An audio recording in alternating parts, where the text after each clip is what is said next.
So we're back with part 2 of why you should do radiology, and I have my patient Pam here. Last name not disclosed because of HIPAA, right? We're not going to talk about that. But Pam had a horrible accident on her elbow, okay? So I'm going to show you guys how we do x-rays with positioning.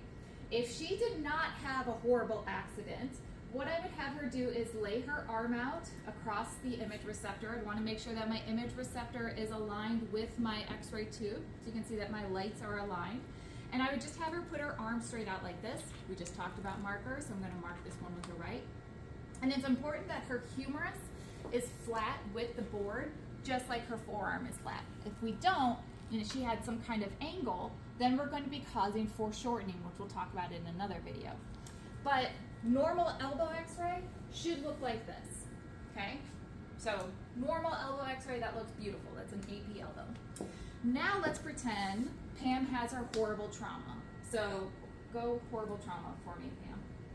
Oh my God, your bone is sticking out. I wonder if it's fractured. I don't even know. I can't tell you. So this is gonna happen in real life, right? So now you can see that she can't put her whole entire arm flat on the cassette like she did on the other one because there's a bone sticking out. And this is gonna happen to you guys, okay? So what I would do is look at the size of her shadow right now. At 40 inches, she has X size, amount of magnification because of this OID, object to image distance. So if you ever have this scenario, what you're gonna do, watch the magic, is I'm gonna back up my SID, source to image distance, and now the shadow actually gets a little bit smaller. This is that inverse square law, direct square law that I was talking to you guys about in that other video.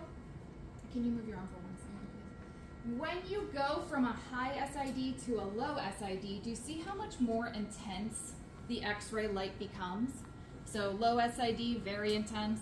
High SID, not as intense, right? This was the Post-it note video that I did. If I have to back up my SID because of her OID, because her arm is sticking out, right? She can't get her arm flat on the cassette. I'm gonna have to increase my technique, and that's gonna be known as the direct square law. There's a formula for that. There's formulas for everything. So we are not just button pushers. That's why it's a tongue-in-cheek name. That's why I'm calling us button pushers, because it's technically a derogatory term for x-rays, but we're not button pushers. We have to be able to think about, oh, if my patient can't put their arm flat, what do I do to compensate? Part 3, I'm going to talk about how much growth you can do in the radiology field. Stay tuned.